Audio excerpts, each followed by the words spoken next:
Hey guys, Greg here with Kzoo Keto. So Stacy's been beating the snot out of me in the chaffle game. She's been releasing some really awesome chaffles out there, sweet chaffles all over the place. So I have to up my savory game, and I think I got one today. It's gonna turn the tides on her. So today we are making Big Mac chaffles, and we're gonna do it 3 ways.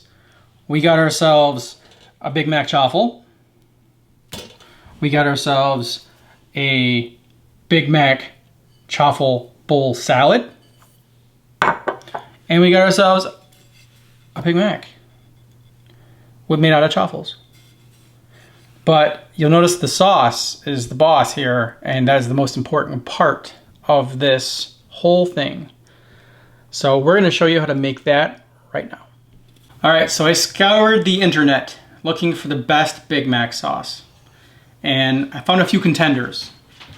But I tweaked this one a little bit, and I think you're really gonna like it. And best part about the whole thing, it's keto approved. To make this mac sauce, start off with an empty mason jar. And to that, we're gonna add 3/4 cup of mayo. So today we're using the Sir Kingdington, but we have a video here that has our homemade mayo that we make. But we had that already open, so I figured we'll just use that. So you're gonna take your 3/4 cup and you're gonna put it in your mason jar. All right, then we're gonna need mustard. So we're gonna use 4 teaspoons of mustard. We're gonna just add that right into our mayo. 1/2 teaspoon of smoked paprika. You can use regular if you like. 1 tablespoon of white vinegar. 2 teaspoons of sweetener of your choice. This is Lakanto Monkfruit. Okay, so in this ramekin I have 2 tablespoons of chopped dill pickle, frying. I also have 1 tablespoon of very finely minced onion. Is it real onion?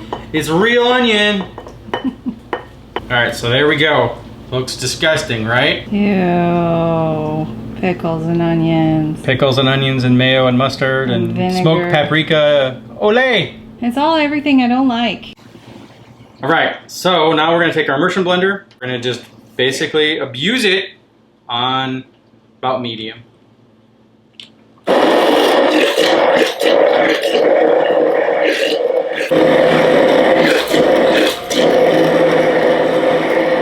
You want to do it for about a minute or so. All right, so one of the nicest things about this immersion blender is the fact that it's detachable.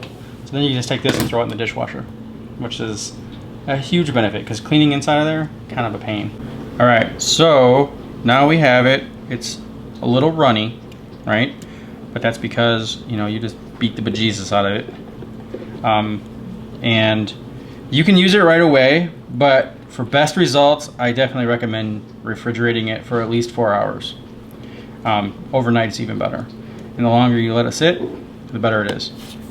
So let's get back to the chaffles. All right guys, so first up on our list is the Big Mac chaffle. So I got myself a 1/2 cup of ground hamburger. I'm gonna throw in here. You can use cold or you can use hot. So this is a perfect one for meal prep because you can make a whole bunch of hamburger at a time and then just put it all together in your chaffle thing and it works great. To that, I'm gonna add a 1/2 cup of mozzarella cheese. I like mozzarella for this, mostly because it's for the most part flavorless and you're gonna get most of the mac sauce kind of coming through. All right, and then we're gonna add 1 tablespoon of the mac sauce you made. 1 egg. All right, so in here I have 1 tablespoon of diced dill pickle and 1 tablespoon of diced white onion. And we're just gonna give this a good mix. All right, so this is gonna be kind of a thick batter. Don't let that discourage you. So we're gonna transfer it over here to our chaffle irons. You just kind of wanna smooth her out. It looks like I overfilled the left one and underfilled the right one. Story of my life. That's okay, because like I said, these are a little thicker, so when you close this, they're not gonna have a whole lot of leakage going on.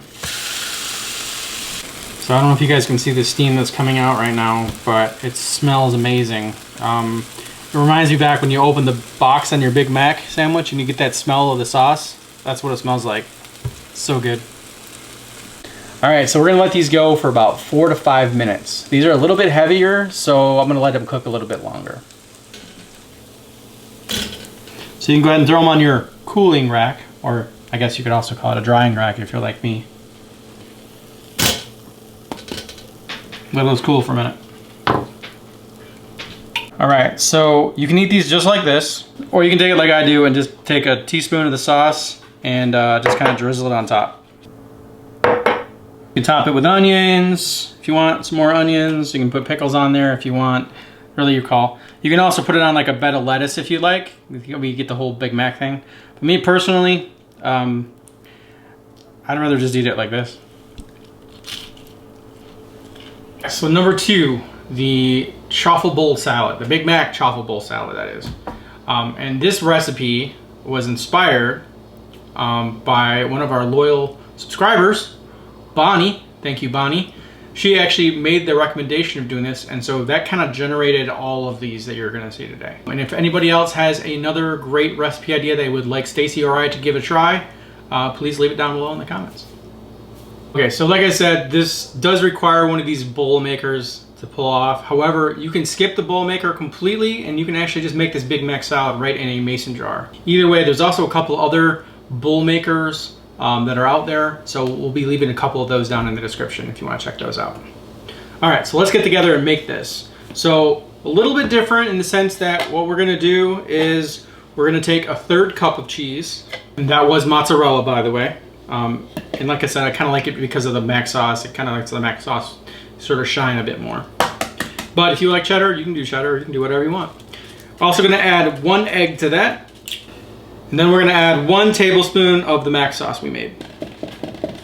And to the mac sauce, you're also gonna add 1 tablespoon of Parmesan cheese. Now, you don't have to use the Parmesan cheese if you don't want to, and by omitting it, it keeps it gluten-free. But what I like about it is it really helps the shell crisp up, but maybe I'm just impatient. Anyway, we're just gonna give this a mix. All right, so I want to show you the differences here. So this one's a lot looser of a batter, right? Because we're going to cover a bit more of an area. So now we're going to go ahead and take that to our Chaffle Bowl maker, which has been preheated. You can see the steam coming off.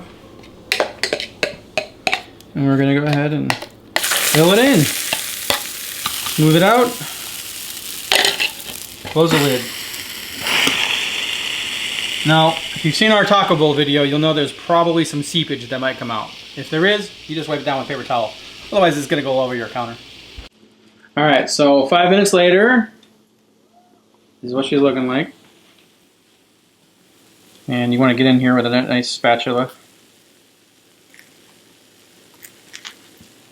Could probably actually be a little bit crispier. We'll leave that in for another minute maybe. All right, so 5.5, 6 minutes, something like that is the right time for this. And we will pull this bad boy off. See how it kind of stands up a little bit better now. And just put it over top of it. That's gonna get nice and crispy. So we're gonna take about a cup of lettuce and we're gonna put it in the bottom here. And then from that, we're gonna take between a 1/2 cup and a cup, depending on how much you want, of your ground beef. We're gonna put it on top. All right, we're gonna kind of give it a little pushy in there. All right, then I got a cup of cheddar cheese here. Now, Big Macs, they use American cheese. I haven't found any good American cheese in my area, so we're using sharp cheddar. And we're just gonna kind of sprinkle that on. Then we're gonna add in about a tablespoon of onion and 3 or 4 big pickles. Then the final ingredient, the mac sauce. So for this one, I do about 2 tablespoons. Just because you want that sauce to come through the lettuce, right? Because the lettuce must be watery. So get a nice 2 tablespoons on there. This stuff here is only about a carb per tablespoon. So there's only 2 carbs in the sauce for this. And of course you can calculate your macros as you always would for all the rest of the ingredients, which are pretty standard in most chaffles. So I counted at about 3 carbs by the time it's all said and done with. And I usually don't count lettuce as a carb because it's mostly water anyway. So that's me. Now you can eat it in a bowl with a fork, or you can, like you saw in our other bowl, you can just turn it into like a Big Mac taco style if you don't feel it too full. This is a little too full for that. So this might be somewhat of a challenge to do that. But stab it and eat it and keep going. pull off the shell, eat it as you go. It's phenomenal, guys. You gotta give this a try. All right, and so this last one is basically just a little bit of a spin on the first one. We're just basically using the Chaffles as burger buns. So we've assembled our Big Mac here, which ironically, this looks like a lot of food. It's a lot more attractive, I think, than a regular Big Mac, and it's probably half the amount of calories involved. Basically, I just took the normal chaffle mix of 1/2 cup of mozzarella cheese, added an egg, and a tablespoon of the mac sauce. And I just made out these perfectly beautiful chaffles. I just make them a little bit smaller so I can get 3 of them, right? So that way it's, you know, Big Mac style. Okay, so I've been making these for the last few weeks, and of course been making friends and family try them also. This might be coming as a bit of a surprise, but Stacy has never had a Big Mac. And as you know what ingredients go into this, of course she's never gonna have a Big Mac because of the fact that it has mustard. And this mustard is a little bit more intense than the mustard she had in our Stromboli video, which we'll link up here. Not only the mustard, but it's got pickles in there and onions. It's true. It's pickles and onions and everything. It's just bad it's, all around. It's like the anti-Stacy. All right, so I hope you guys give these a try. And if you do, we'd love to hear from you. Please leave us a comment below and let us know what you think. As always, all the items that we used in this video will be listed down below in the description. Thanks everyone for watching. And although it's hard for her, she's on the other side of the camera. She's waiting to say it. Make sure you stay keto. See you guys.